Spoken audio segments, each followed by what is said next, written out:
नमस्कार, आप देख रहे हैं वीके न्यूज और मैं दिष्टुर उपाध्याय। 15 जून की रात चीन ने धोखेबाजी करके लद्दाख की गलवान घाटी में भारतीय सैनिकों को निशाना बनाया था और वहां भारतीय जमीन पर कब्जा करने की कोशिश की थी, लेकिन उस वक्त भारतीय जाबाजों ने गर्दन तोड़ पराक्रम दिखाते हुए चीनियों का ऐसा बुरा हाल किया था कि उन्हें वहां से पीछे हटने को मजबूर कर दिया था। एक बार फिर से 29 और 30 अगस्त की रात को चीन ने हिमाकत की, लेकिन इस बार भी भारतीय सेना सतर्क थी और उसने न सिर्फ चीनी सैनिकों को खदेड़ा बल्कि चीन के दावे वाली एक पोस्ट पर भी कब्जा कर लिया। इस बड़े साहसी काम को अंजाम दिया है हमारे उस रेजिमेंट के जवानों ने जिससे चीनियों की हवा निकलती है। आइए आपको बता दें कि आखिर सेना की वो कौन सी रेजिमेंट थी जिसने ड्रैगन की सेना के दांत खट्टे कर दिए। दरअसल भारतीय सेना की इस रेजिमेंट का नाम स्पेशल फ्रंटियर फोर्स यानी कि SFF है। पेंगोंग त्सो की जिस पोस्ट पर SFF ने कब्जा किया है उस पर चीन दावा करता है, लेकिन उसके पास कोई भी सबूत नहीं है। स्पेशल फ्रंटियर फोर्स की विकास रेजिमेंट के आगे चीनी टिक नहीं सके।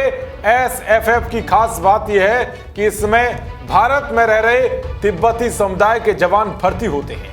इसका गठन ही खासतौर पर चीन के लिए किया गया था, इसीलिए जब बॉर्डर पर टेंशन बढ़ी तो स्पेशल फ्रंटियर फोर्स के जवानों की तैनाती की गई।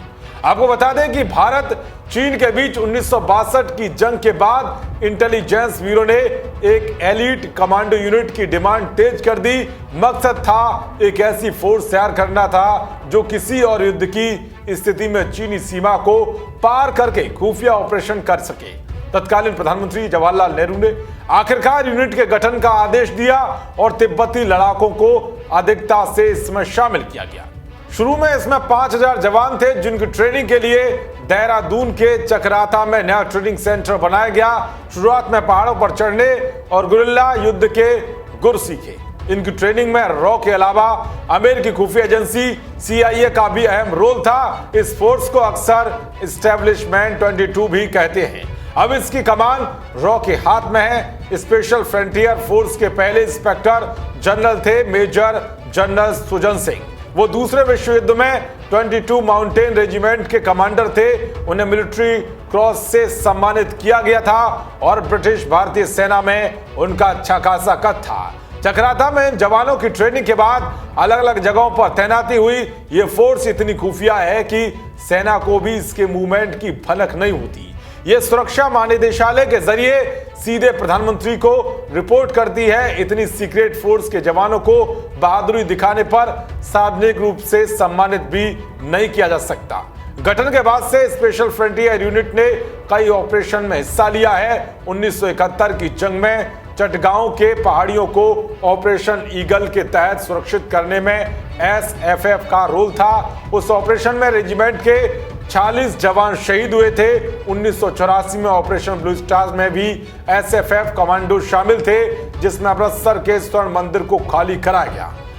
सियाचिन की चोटियों पर जब भारत ने ऑपरेशन मेघदूत लॉन्च करने का फैसला किया तो भी SFF को याद किया। 1999 में कारगिल युद्ध के दौरान भी SFF ऑपरेशन विजय का हिस्सा थी। स्पेशल फ्रंटियर फोर्सेस को एक से घातक हथियार दिए गए हैं। इनमें असॉल्ट राइफल से लेकर SPD ड्रैगनो और IWI स्नाइपर जैसी सेमी ऑटोमेटिक स्नाइपर राइफल तक शामिल हैं। जवानों को UK-VZ-59 एलाइट मशीन गन और M4A1 कार्बाइन भी मिलती है।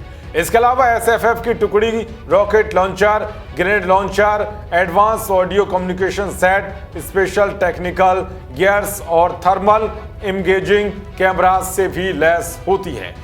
यानी कि बड़े से बड़े ऑपरेशन को अंजाम देने के लिए SFF कमांडोज को तैयार किया जाता है जो दुश्मन को धूल चटाकर ही वापस लौटते हैं।